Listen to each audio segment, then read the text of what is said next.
আসসালামু আলাইকুম। সবাই কেমন আছেন? আশা করি সবাই ভালো আছেন। আজ আপনাদের জন্য নিয়ে এসেছি গল্পের ৮ নম্বর পর্ব। আশা করি গল্পটি আপনাদের ভালো লাগবে। তাহলে চলুন শুরু করা যাক। এইটা শুনে সবাই তো হাক্কা বাক্কা রয়ে গেল। বিয়ের আগে মানে? রাফির কথা কারো মাথায় ঢুকছে না। মা বাবার তো নাই। এরপর রাফি গিয়ে ছেলেটাকে বাড়ির ভেতরে নিয়ে আসতেই হঠাৎ আমার চোখ ছেলেটার দিকে পড়তেই আমার যেন পুরো মাথাটাই ঘুরে গেল। পায়ের নিচ থেকে যেন মাটি সরে গেল। এই ছেলেটা এখানে কেন? তার মানে কি রাফি ফোনে এর কথা বলছিল? কিন্তু রাফি তো সবই জানে এই ছেলের ব্যাপারে। তাহলে কি করে ও সাপোর্ট করছে ওদের? আমার মাথায় কিচ্ছু আসছে না। আমি বেশ অবাক হয়ে বললাম, রাফি ও।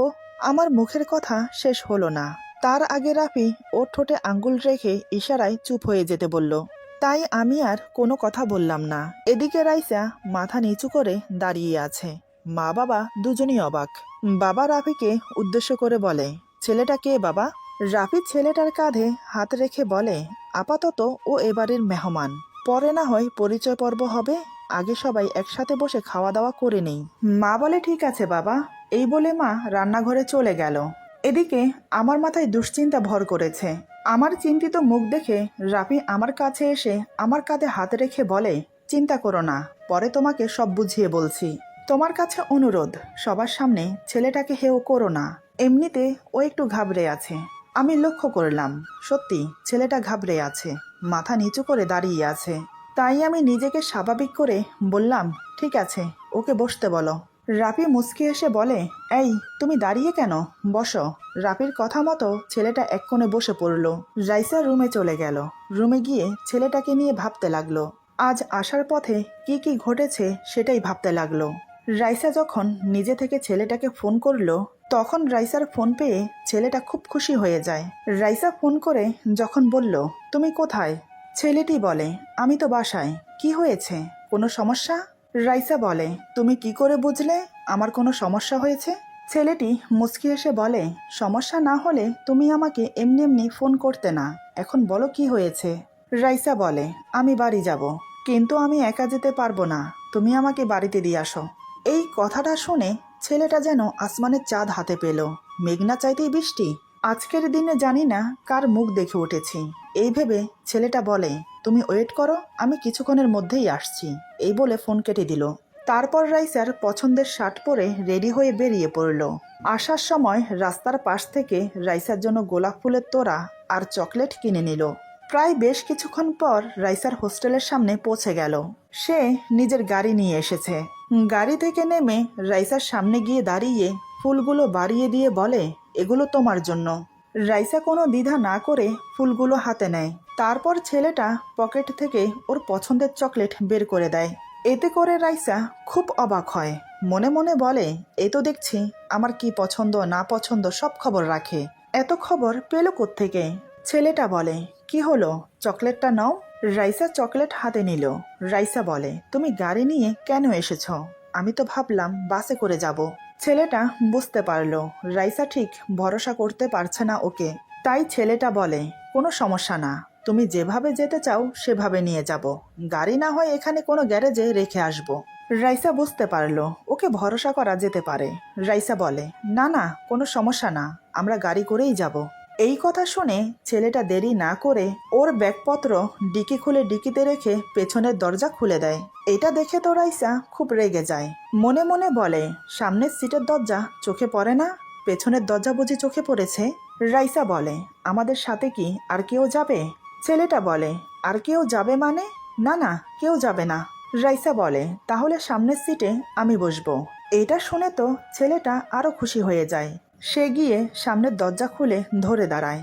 তারপর রাইসা সিটে বসলে দরজা লাগিয়ে সে নিজের সিটে গিয়ে বসে। আজ যেন তার সবকিছু স্বপ্নের মতো লাগছে। যাকে সে ভালোবাসে সে আজ তার গাড়িতে তার পাশে বসে আছে। ছেলেটা গাড়ি চালাতে শুরু করলো। কিছু দূর গিয়ে ছেলেটা বলে, তুমি খেয়েছো কিছু? রাইসা বলে, দুপুরে খাবার খেয়েছি। ছেলেটা বলে, এখন তো বিকেল, কিছু খাবে? রাইসা বলে, না, কিছু খেতে ইচ্ছে করছে না। ছেলেটা রাইসার মুখ দেখে বুঝতে পারলো কিছু খেতে চাইতে সংকোচ করছে। কিছুটা দূরে গিয়ে একটা দোকানের সামনে দাঁড় করালো। রাইসা বলে, এ কি, এখানে দাঁড় করালে কেন? ছেলেটা বলে, তুমি 1 মিনিট বসো, আমি আসছি। এই বলে ছেলেটা দোকানে গিয়ে রাইসার জন্য চকলেট, চিপস, কিছু ঠান্ডা পানীয় আর আইসক্রিম নিয়ে এলো। রাইসা দেখে তো অবাক, এই ছেলেকে না বললেও বোঝে কি করে যে আমার এখন কি খেতে ইচ্ছে করছে। সত্যি এমন ওয়েদারে আইসক্রিম খেতে খুব মন করছিল। রাইসা থাকতে না পেরে বলেই ফেলল, এই তুমি বুঝলে কি করে আমার এখন আইসক্রিম খেতে ইচ্ছে করছিল? ছেলেটা রাইসার দিকে তাকিয়ে বলে, ভালোবাসি তোমাকে আমি। তোমার মুখ দেখে যদি তোমার মনের কথা পড়তে না পারি তাহলে কেমন ভালোবাসা বলো? আমি তোমার মুখ দেখলেই বুঝতে পারি। এখন কথা না বাড়িয়ে আইসক্রিম খেয়ে নাও। রাইসা আইসক্রিম হাতে নিয়ে খেতে লাগলো। রাইসা বলে, তুমি খাবে না? ছেলেটা বলে, খেতে তো ইচ্ছে করছে, কিন্তু কেউ কি আমাকে খাইয়ে দেবে? রাইসা বলে, কেন, তোমার হাত নেই, তুমি খেতে পারো না? ছেলেটা বলে, আছে তো, কিন্তু কেন জানি আজ ভালোবাসার মানুষের হাত থেকে খেতে ইচ্ছে করছে। রাইসা এবার ধন্দে পড়ে গেল। এক মন বলছে, তুইও তো ওকে ভালোবাসিস, খাইয়ে দে। আরেক মন বলছে, না না, তুই কেন শুধু শুধু ওকে খাইয়ে দিবি। বেশ কিছুক্ষণ চিন্তা করে অবশেষে রাইসা আইসক্রিম ওর মুখের সামনে ধরে। এটা যেন ছেলেটা ভাবতে পারেনি যে রাইসা ওকে আইসক্রিম খাইয়ে দেবে। ছেলেটার খুব ইচ্ছে করছে ওর হাত ধরে মনের সুখে আইসক্রিম খেতে, কিন্তু সাহস হচ্ছে না। যদি ও কিছু মনে করে? রাইসা বলে, কি হলো, খাও। ছেলেটি বলে, যদি কিছু মনে না করো একটা কথা বলি। রাইসা বলে, বলো। ছেলেটি বলে, মানে আমি তোমার হাত ধরে আইসক্রিম খেতে পারি যদি তুমি কিছু মনে না করো। এবার রাইসা চিন্তায় পড়ে গেল, কি বলবে, অনুমতি দিয়ে দেবে? মাথা নিচু করে রাইসা বলে, কথাটা শুনে ছেলেটার মুখে চোরা হাসি খেলে গেল। দেরি না করে ওর হাতের উপর হাত রেখে রাইসার মুখের দিকে তাকালো। দেখে রাইসা হালকা কেঁপে উঠে চোখ বন্ধ করে নিয়েছে। এই প্রথম তাকে স্পর্শ করেছে সে। রাইসার হাত ছোঁয়ার সাথে সাথে ছেলেটার শরীরেও যেন বিদ্যুৎ খেলে গেল। ছেলেটা রাইসার মুখের দিকে তাকিয়ে থেকে রাইসা যেখানটায় খেয়েছে সেখান থেকে এক কামড় খেলো। রাইসা এখনো চোখ বন্ধ করে আছে, কারণ ছেলেটি এখনো যে ওর হাত ধরে আছে।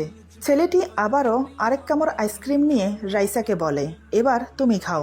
এই বলে আইসক্রিম রাইসার মুখের সামনে ধরে, কিন্তু এখনো ছেলেটি রাইসার হাত ধরে আছে।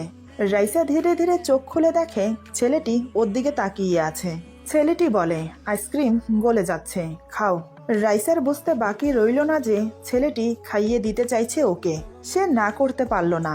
ছেলেটির হাত থেকে আইসক্রিম খেলো, তাও আবার ছেলেটি যেদিক দিয়ে খেয়েছে সেদিক দিয়ে। এবার দুজন ভাগাভাগি করে আইসক্রিম শেষ করলো। আইসক্রিম শেষ হওয়ার পর ছেলেটা বলে, আইসক্রিম তো অর্ধেকটা আমিই খেয়ে ফেলেছি, পুরোটা তোমার খাওয়া হলো না। আমি বলি কি, আরেকটা নিয়ে আসবো? এতক্ষণে রাইসা অনেকটা স্বাভাবিক হতে পেরেছে। রাইসা বলে, ছেলেটা খুশি মনে নেমে গেল আবার আইসক্রিম আনতে। আইসক্রিম এনে ওর হাতে দিয়ে বলে, এই নাও, খাওয়া শুরু করো। তোমার খাওয়া শেষ হলে তারপর গাড়ি ছাড়বো। রাইসা বলে, তুমি গাড়ি চালাও, আমার সমস্যা হবে না। ছেলেটা বলে, শিওর, সমস্যা হবে না তো? রাইসা বলে, হবে না। ছেলেটা গাড়ি স্টার্ট করলো। আপন গতিতে গাড়ি চলছে। এদিকে রাইসা আইসক্রিম খাচ্ছে আর মাঝে মাঝে একটু একটু ছেলেটাকে খাইয়ে দিচ্ছে। আবার মাঝে মাঝে দুজন একটু একটু গল্প করছে। যতটা খারাপ রাইসা ছেলেটাকে ভেবেছিল ততটা খারাপ না। দুলাভাই ঠিকই বলেছে। এক সময় দেখতে দেখতে দুজন গন্তব্যে পৌঁছে গেল, কিন্তু ভেতরে আসতে ছেলেটার সংকোচ হচ্ছিল। কারণ কি পরিচয়ে যাবে সে? রাইসা তো এখনো বলেনি মুখ ফুটে যে সে তাকে ভালোবাসে, তাই সে বাইরে দাঁড়িয়েছিল। কথাগুলো মনে মনে ভাবছিল রাইসা। যত ভাবছে তত লজ্জা লাগছে ওর। যে মানুষটাকে ভয় পেয়ে এত দূরে সরিয়ে রেখেছিল সেই মানুষটা কত সহজে তার এত কাছে চলে এলো। তারপর যে হাতে ছেলেটা স্পর্শ করেছে সেই হাতের উপর হাত বুলিয়ে তার স্পর্শ অনুভব করতে লাগলো। কি নরম ওর হাত, আর কি গরম। ছেলেটার ছোঁয়ায় আজ ওর মনে দাগ কেটেছে। মনে মনে মুচকি হাসলো। রাইসা আয়নায় নিজেকে দেখে বিড়বিড় করে বলে, আজ বলবো তোমাকে আমার মনের কথা, আর দূরে রাখবো না। তুমি যেমনই হও, আমার কিচ্ছু যায় আসে না, আমার শুধু তোমাকেই চাই। বিড়বিড় করে কথাগুলো বলে দু হাতে মুখ লুকালো। এদিকে সবাইকে খাওয়ার জন্য মা ডাকলো। আমরা সবাই আজ একসাথে খেতে বসেছি। আমি রাফির পাশে বসেছিলাম, মা বাবার পাশে, শুধু রাইসা আমার পাশে বসেছে, আর ছেলেটি রাফির অপর পাশে বসেছে। তারপর আমার ছোট ভাই বসেছে। রাফি বুদ্ধি করে বলে, রাইসা তুমি অনেক বাবার পাশে বসে খেয়েছো, আজ বাবার পাশে তোমার বোনকে বসতে দাও। আসলে রাইসার অপর পাশে বাবা বসেছিল। কথাটা বলে রাইসাকে একটা চোখটিপি মারলো। রাইসা ব্যাপারটা বুঝতে পারলো, আর ব্যাপারটা আমার চোখেও এড়ালো না। কেন রাফি একথা বলেছে সেটাও বুঝতে বাকি রইল না। রাইসা উঠে গেল। রাইসার জায়গায় আমি বসলাম। আমার পাশে রাফি, রাফির পাশে ছেলেটি, ছেলেটির পাশে রাইসা, তারপর ছোট ভাই মা বাবা। রাফি বলে, এবার ঠিক আছে, খাওয়া শুরু করো। তারপর রাফি ফিসফিস করে ছেলেটাকে বলে, নাও ভাই, তোমারটাকে তোমার পাশে বসিয়ে দিয়েছি, এবার সবার আড়ালে একটু রোমান্টিক মুহূর্ত কাটাতে পারো কিনা দেখো। দেখলাম রাফির কথা মতো ছেলেটা প্রত্যেকটা সুযোগ কাজে লাগাচ্ছে। যখনই মা বাবা একটু অন্যমনস্ক হয়েছে তখনই ছেলেটা নিজের পাতের মাংস রাইসাকে দেয়, আর রাইসা সেটা পরম তৃপ্তিতে খাচ্ছে। এসব দেখে আমার বুঝতে বাকি রইল না এরা দুজন একে অপরকে ভালোবাসে। কিন্তু ছেলেটা যে ভালো না, নেশা করে, জুয়া খেলে, আর নজরও ভালো না। ও বলতে তো ভুলেই গেছি, ছেলেটাকে, ছেলেটা আর কেউ না, আমাদের বাড়িওয়ালার ভাগ্নে পিয়াস। হ্যাঁ, এই ছেলেটার নাম পিয়াস। কয়েক বছর আগে মাকে হারিয়েছে, তারপর বাবা আরেকটা বিয়ে করে। বিয়ের পর সব মাকে নিয়ে আলাদা হয়ে যায় বাবা। ছেলের কোনো খবরই রাখে না, তার জন্য ছেলে খারাপ ছেলেদের পাল্লায় পড়ে বকে যেতে সময় লাগলো না। যাই হোক, এই সেই ছেলে যে আমার দিকে খারাপ নজরে তাকাতো, সেই ছেলে কিনা এখন আমার বোনকে ভালোবাসে, আর তাতে সাপোর্ট করছে রাফি। কিন্তু কিভাবে, মাথায় কিছু আসছে না আমার। এদিকে আমার আর রাফির মধ্যে এখনো মান অভিমানের পালা চলছে। রাফি খুব চাইছে আমাকে সবার সামনে খাইয়ে দিতে, মা বাবা আছে তাতে কি হয়েছে। নিজেকে অনেক রুখে রাখার চেষ্টা করছে, কিন্তু পারছে না। সে আট পাঁচে না ভেবে সবার সামনে আমাকে খাইয়ে দেওয়ার জন্য এক লোকমা ভাত মুখের সামনে ধরলো। সবাই দেখেও না দেখার ভান করে খেতে লাগলো। আমি ওর চোখে চোখ রাখলাম। রাফি মলিন মুখ নিয়ে আমার দিকে তাকিয়ে আছে। আমি সবার দিকে এক নজর চোখ বুলিয়ে খেয়ে নিলাম। কিন্তু অভিমানের পরদ যে অনেক ভারী, এত সহজে কমবে না। খাওয়া দাওয়া শেষ করে সবাই ড্রয়িং রুমে বসলো। তারপর রাফি বাবাকে বলে, বাবা, এ হচ্ছে পিয়াস, আমাদের বাড়িওয়ালার ভাগ্নে। ওর মা নেই, বাবা আছে, তবে নিজের বাড়িতে কম থাকে, বেশিরভাগ মামার বাড়িতে থাকে। বুঝতেই তো পারছেন, আদর যেখানে বেশি পায় সেখানেই থাকে। টাকা পয়সা গাড়ি বাড়ির কোনো কিছুর অভাব নেই। পড়াশোনা মাস্টার কমপ্লিট করেছে। এবার আসি আসল কথায়। রাইসা যখন আমাদের বাড়িতে প্রথম যায় তখন থেকে এই ছেলেটা রাইসাকে পছন্দ করে। তারপর থেকে ভালোবাসতে শুরু করে। কিন্তু রাইসা ওকে পছন্দ করলেও ওর কিছু বাজে অভ্যাসের জন্য ওর ভালোবাসা অ্যাকসেপ্ট করে না। বাজে অভ্যাস বলতে, ওর মা মারা যাওয়ার পর থেকে আজে বাজে ছেলেদের সাথে মিশে নেশা জুয়া খেলায় জড়িয়ে পড়ে। শাসন করার মতো কেউ না থাকলে যা হয় আর কি বাবা। কিন্তু ছেলে হিসেবে খুবই ভালো। রাইসা ওকে বলেছে, তুমি যদি তোমার বাজে অভ্যাসগুলো ছাড়তে পারো তবে তুমি আমার কাছে এসো, তবে তার আগে না। তারপর থেকে ছেলেটি নিজেকে পরিবর্তন করতে শুরু করে। নিজেকে পরিবর্তন করতে সময় লাগে বাবা। এখন আল্লাহর রহমতে অনেকটা শুধরে গেছে। এই তো চাকরির জন্য অ্যাপ্লাই করেছে। কাল ওর ইন্টারভিউ আছে আমার অফিসে। 100% শিওর ওর চাকরিটা হয়ে যাবে। বাবা বলে, কিন্তু বাবা, এগুলো তুমি আমাকে কেন বলছো? রাফি বলে, আমি জানি রাইসাও মনে মনে পিয়াসকে ভালোবাসে। আমি শুধু এইটুকু বলবো বাবা, আমি চাই ওদের বিয়ে দিতে। যদি আপনি অনুমতি দেন তাহলে। আপনার অনুমতি ছাড়া আমি তো কিছু করতে পারবো না। বাবা বলে, দেখো বাবা, মেয়েটি আমার, কিন্তু তার চেয়ে বড় কথা হলো তুমি তার বড় ভাই। বড় ভাই ছোট বোনের জন্য যেটা ভালো মনে করবে সেটাই করবে। এখানে আমার আপত্তি থাকার কথা না, তুমি যেটা ভালো মনে করো, কারণ আমি তোমার কথাকে সম্মান করি। বাবার কথা শুনে রাফি বলে, আপনাকে ধন্যবাদ বাবা আমার কথা রাখার জন্য।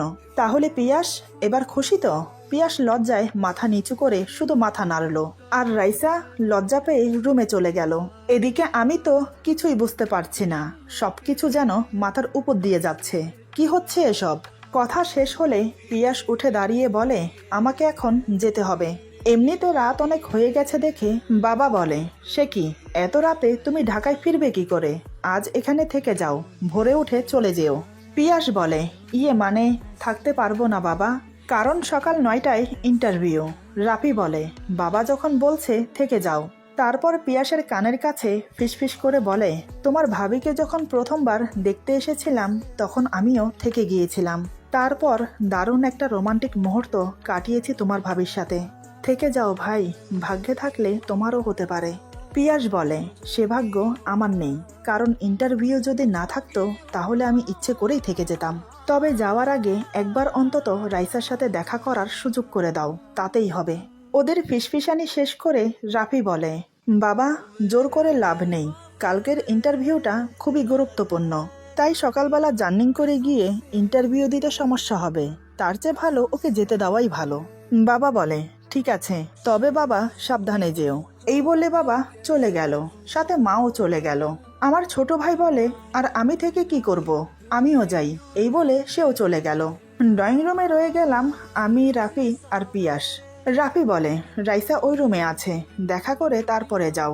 পিয়াস আমার মুখের দিকে একবার তাকিয়ে মাথা নিচু করে নিল। রাফি বুঝতে পেরে বলে, আরে ভয় পাচ্ছ কেন, তোমার আপু কিচ্ছু মনে করবে না, তুমি যাও। তারপর পিয়াস মাথা নিচু করে সোজা চলে গেল রাইসার রুমে। দরজা খোলাই ছিল, শুধু দরজার সামনে একটা পর্দা ঝোলানো ছিল। গ্রাম অঞ্চলে এমনই, প্রত্যেকটা দরজার সামনে একটা করে পর্দা ঝোলানো থাকে। পিয়াস পর্দা সরিয়ে ভেতরে প্রবেশ করলো। এবার আমি কথা না বলে আর থাকতে পারছি না। আমি বললাম, কি হচ্ছে এসব, তুমি জানো ছেলেটা কতটা খারাপ, তারপরও তুমি এই সিদ্ধান্ত নিচ্ছ কিভাবে? একটা খারাপ ছেলের সাথে আমি আমার বোনকে বিয়ে দেব না। রাফি বলে, দাঁড়াও, আমি একটু বাইরে থেকে আসছি, তারপর তোমাকে সব বলছি। এই বলে রাফি বেরিয়ে গেল। রাফি বেরিয়ে যাওয়ার পর আমার মন খচখচ করছে। ছেলেটা রাইসার সাথে রুমের ভেতরে কি করছে? খারাপ কিছু করছে না তো? মনের মধ্যে খুঁতখুঁতানি যেন আরো বেড়ে যাচ্ছে। এদিকে পিয়াস রুমে প্রবেশ করতেই রাইসা ওকে দেখতে পেল। পিয়াস মাত্র বলতে যাবে কিছু, কিন্তু তার আগেই অপ্রত্যাশিতভাবে রাইসা ছুটে এসে ওকে জড়িয়ে ধরে কান্না করে দেয়, যেটা পিয়াস একদম আশাই করেনি। রাইসা বলে, সরি, আমাকে ক্ষমা করে দাও, আমি তোমাকে অনেক কষ্ট দিয়েছি, অনেক বাজে বাজে কথা শুনিয়েছি, কিন্তু তারপরও তুমি আমাকে ভালোবাসো, আমার থেকে আরো ভালো ডিজার্ভ করো তুমি, কিন্তু তারপরও আমার মতো একটা সাধারণ ঘরের মেয়েকে তুমি ভালোবাসো, আর আমি কি বোকা, বারবার তোমাকে অপমান করে ফিরিয়ে দিয়েছি, সরি। এদিকে পিয়াস দ্বিধায় পড়ে গেল, ওকে জড়িয়ে ধরবে কিনা, কিন্তু মন যে মানছে না।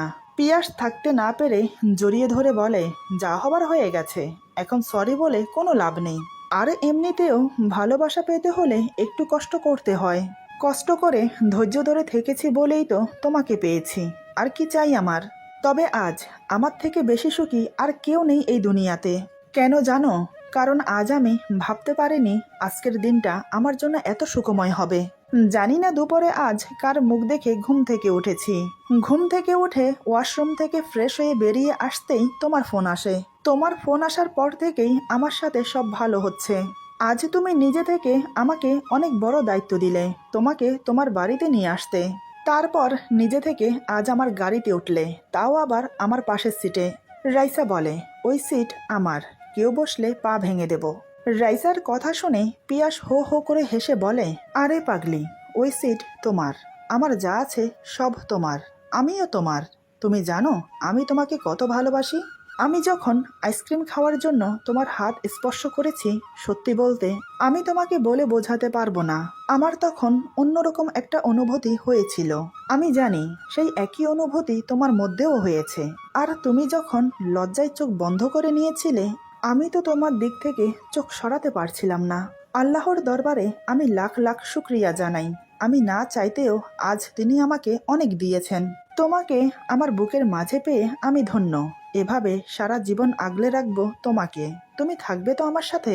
এদিকে আমি আর ধৈর্য ধরে থাকতে পারছি না। বারবার কেন জানি মনে হচ্ছে একটু পর্দা সরিয়ে উকি মেরে দেখি ওরা কি করছে। শেষ পর্যন্ত থাকতে না পেরে পর্দা ধরে উকি মারতে যাব। তখনই রাফি আমার কাঁধে হাত রেখে বলে, এই কি করছো? ওদের একটা প্রাইভেসি আছে, বোঝো না কেন? আমি বললাম, কিন্তু। রাফি বলে, কোনো কিন্তু নয়, চলো রুমে। এই বলে আমার হাত ধরে রুমে নিয়ে গেল রাফি। রুমে গিয়ে আমি বললাম, এখনো বিয়ে হলো না, তাহলে কিসের প্রাইভেসি? আচ্ছা, এসব কি শুরু করেছো? এবার কি আমাকে একটু খুলে বলবে? রাফি আমার পাশে বসে আমার হাত শক্ত করে ধরে বলে, কিছু মুহূর্তের জন্য সবার কথা ছেড়ে একটু আমার কথা বলো তো। তুমি কি এখনো রেগে আছো আমার সাথে? এখনো কি তুমি আমাকে অবিশ্বাস করো? তুমি কি এখনো মনে করো যে আমি তোমাকে ঠকাচ্ছি? আমি কোনো কথা না বলে নিচের দিকে তাকিয়ে আছি। রাফি বলে, এভাবে চুপ করে থাকবে, কিছু বলবে না? আমি তারপরও চুপ। এবার রাফি অধৈর্য হয়ে পড়ল।